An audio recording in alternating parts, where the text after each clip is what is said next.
क्योंकि इन लोगों के अंदर जमीन जगा हुआ है, जमीन है इनके पास, ईमानदारी है इनके पास, इसीलिए ये लोग अपना हौसला बुलंद करके आदम नगर से बारसोई में आए हैं। और ये लोग भी चाहते हैं कि हम गरीब दीदियों का 2 टका नहीं खाएंगे।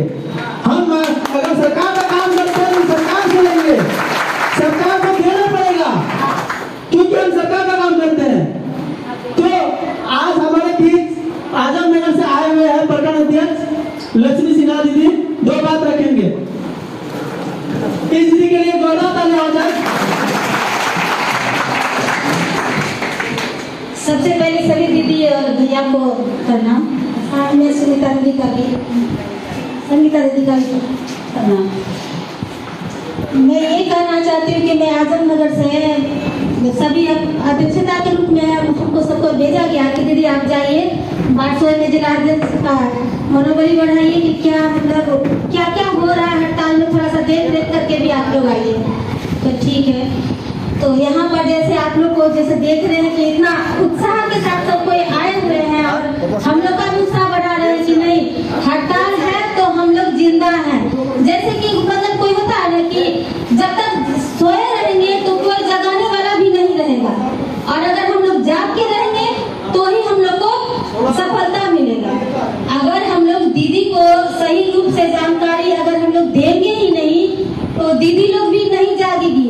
अभी तक सोई हुई थी, जैसे हम लोग भी सोए हुए थे एक समय में। सीसी दीदी या बीपीएम सर जैसे पट्टी बढ़ा दिए, दीदी ऐसे करना है वैसे करना है, दीदी लखपति दीदी योजना ऐप आ गया है आप लोग काम कर लीजिए, दीदी शौचालय विजिट का फॉर्म करना है आप लोग कर लीजिए, दीदी मास्क कोरोना काल में हम लोग इतना परेशानी से जूझे लेकिन हम लोग घर घर जा करके मास्क जारी किए, हम लोग अपना नहीं देखते कि क्या होगा।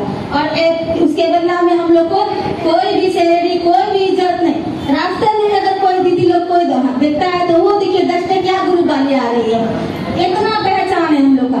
तो कम से कम अगर हक और अधिकार के लिए हम लोग लड़ाई अब से नहीं लड़ेंगे, अगर अब सो जाएंगे तो सब दिन सोए ही रहेंगे, हम लोग को जगाने वाला कोई नहीं रहेगा। चुनाव भी नजदीक आ रहे हैं, अगर हम लोग सरकार को अगर डायरेक्टली रूप से अगर हम लोग एक तरह से धमकी देना ही समझिए, हाँ धमकी ही सही देंगे धमकी। अगर सरकार हम लोग का बात नहीं मानते हैं तो हम लोग का वो दम है वो पावर है कि सरकार को हम लोग आने वाला चुनाव में गिरा देंगे।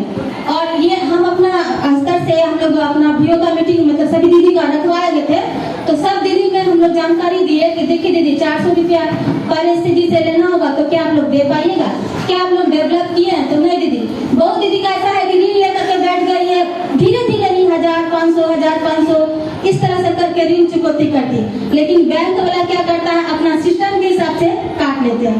अगर 1.5 लाख का है या 3 लाख का या 6 लाख का पॉलिसी है, 6 लाख का 6000 रुपया मंथली काट रहे हैं ब्याज, तो उसमें दीदी का कुछ भी नहीं बच रहा है।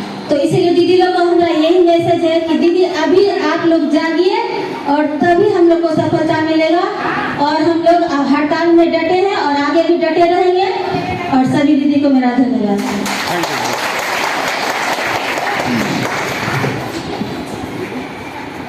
चलिए अब हमारे बीच हमारे ही प्रखंड के चंदा दीदी है जो बुकी पर्वत में काम करती है, वो कुछ बात रखेंगे। आइए चंदा दी।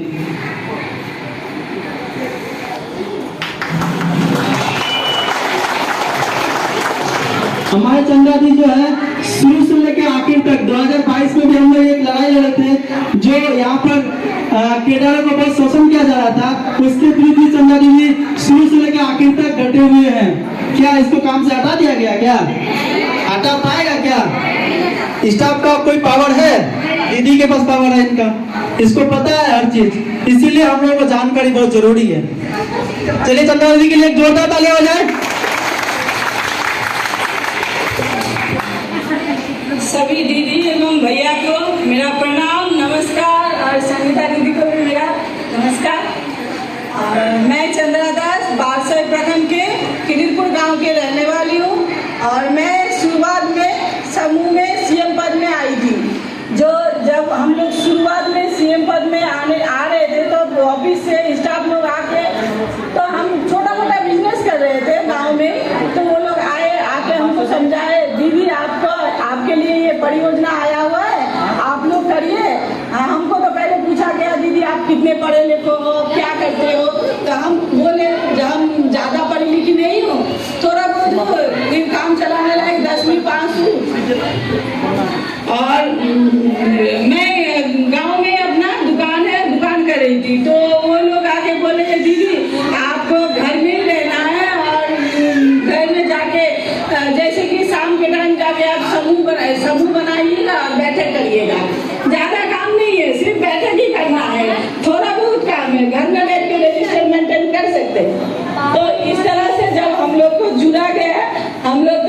में जाके समूह बनाए, समूह बना के उस टाइम क्या हुआ था, उसी टाइम जो फ्लॉट कंपनी सब आया हुआ था जो पैसा लूट के भाग गया था, और उसी बीच 2014 में ये जीविका आ गया।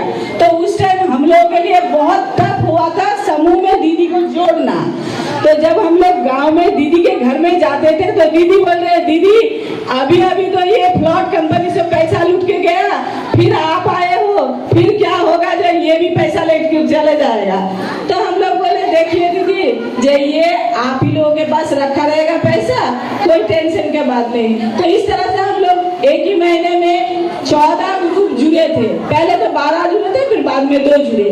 तो इस तरह से हम लोग समूह का बैठक किए। समूह का बैठक करने के बाद धीरे धीरे काम बढ़ता गया। हम लोग समूह से जोड़ने के बाद बीओ से जोड़ा, उसके बाद बैंक से जुड़ा गया। तो धीरे धीरे क्या होता है, अब आना जाना हो गया बैंक में। तब हम लोग सीसी से पूछे, सर अभी तो बोल रहे थे जो सिर्फ समूह में ही बैठक करना, अभी तो आप लोगों को बैंक में भी जाना पड़ता है। नहीं नहीं दीदी, आप लोगों को थोड़ा बैंक में भी जाना पड़ेगा ताकि दीदी लोगों को ज्यादा पैसा लेन देन करना होगा, इसीलिए। ठीक है, अब जब काम कर रहे हैं तो करना तो पड़ेगा, इसीलिए कर रहे थे। इस तरह से समूह का बैठक करते करते 1 साल 2 साल की, उसके बाद हमको फिर जब हमारा काम देखा जाए